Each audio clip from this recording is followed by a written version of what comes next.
वैसे ये पहली लड़ाई नहीं थी। वीर शिवाजी हिंदवी स्वराज्य की स्थापना कर रहे थे, हिंदू स्वराज्य स्थापित करके दिखाया था।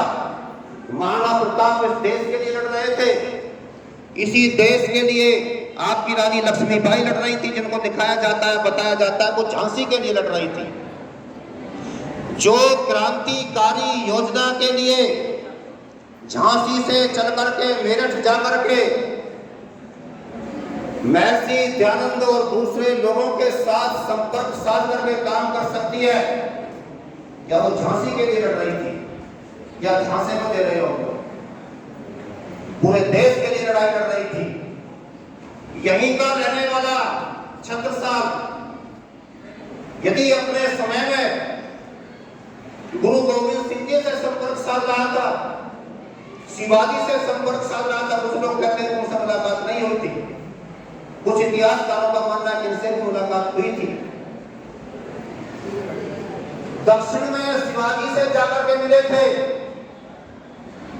और उनसे कहा था, शिवाजी ने अपना आशीर्वाद दिया था, तू बेटे यहां से काम कर, मैं यहां से कर रहा हूं, और उत्तर में जाकर के पश्चिम में जाकर के गुरुजी से और मिल लीजिए। ये जो तिकोना बन रहा था, ये जो त्रिभुज बन रहा था, ये देश की रक्षा के लिए बन रहा था। ये सोए हुए लोग नहीं थे, ये जागृत थे। और देखिए एक बात समझ लीजिए, जो लुटेरा होता है, डकैत होता है, बदमाश होता है, हत्यारा होता है, वो कभी बड़ा नहीं होता। बड़ा वो होता है जो अपनी अस्मिता के लिए, अपनी रक्षा के लिए, अपने परिवार के सम्मान के लिए, राष्ट्र के सम्मान के लिए लड़ता लड़ता मर जाता है। हमने लड़ते लड़ते मरने वाले अपने शूरवीरों को,